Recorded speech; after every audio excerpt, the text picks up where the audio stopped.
Ever since I was a teenager, I thought I wanted to be a college professor. I've always cared deeply about the pursuit of truth, so that seemed like a perfect career for me. When I first made the decision to pursue a career as an academic scientist, it appeared I could simply focus on learning the literature, asking questions, formulating hypotheses, designing and executing experiments, and then conveying my findings as clearly as possible in scientific journals. But that didn't turn out to be the case. When it came time to start applying for university professor positions, it became clear that my ability to do science or teach students was only a portion of what they cared about. Many universities had adopted a new policy. They insisted that applicants submit a diversity, equity, and inclusion statement. What is that? Generally, a DEI statement asks applicants to explain all the ways that they have contributed to fostering diversity in the past and how they will continue doing so in the future. Sometimes they even asked me to explicitly list all of the racial and sexual minorities I had ever mentored. Now, I care deeply about diversity, equity, and inclusion, but these DEI statements only wanted me to care about two kinds of diversity: diversity of physical appearance, like skin color, and gender and sexual identity. They only cared about inclusion of those two groups, and they only cared about equity if it meant equal outcomes rather than the fair and equal treatment of individuals. But as an academic, I care more about fostering diversity of thought and advancing science than people's immutable characteristics. I've mentored plenty of racial and sexual minorities, but listing them to advance my own career didn't sit well with me. I never chose who to mentor or hire on that basis. I hire scientists because they happen to be the best candidates for the job. That's true equity. To think about my mentees solely in terms of their skin color, gender, or sexual orientation felt dehumanizing, like I was taking all their complexity, individuality, and humanity and reducing it to a single trait.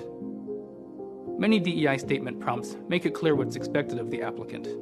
To score well on UC Berkeley's DEI statement, for instance, applicants are explicitly told they're not to disagree with the use of racial affinity groups, which is the practice of racially segregating coworkers based on their skin color.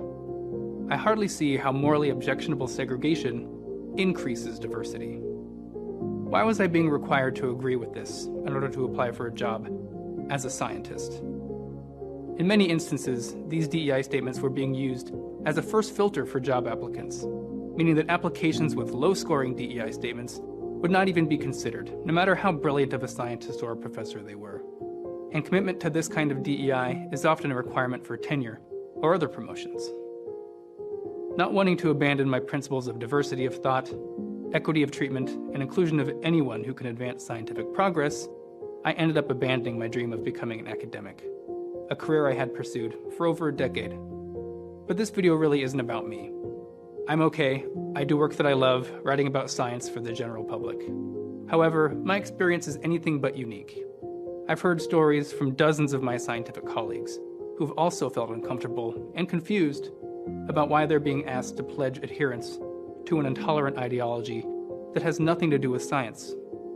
Many of my colleagues who currently have academic jobs, some tenured even, are worried that their fundamental disagreements with how their departments are pursuing DEI might result in their firing.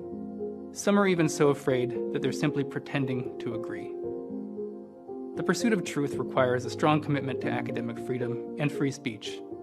If academics are self-censoring rather than voicing their honest opinions, we have a major problem. In that environment, universities can no longer function as institutions primarily concerned with finding truth.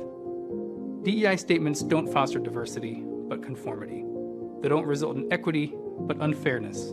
They're not about inclusion, but rather the exclusion of people with differing opinions. We need diversity of thought to get the best ideas to fight racism and bigotry, but the DEI orthodoxy prevents that. Without including diverse perspectives, we cannot identify our own blind spots. And when we create blind spots in the name of justice, no matter how good one's intentions are, we can end up with severe consequences.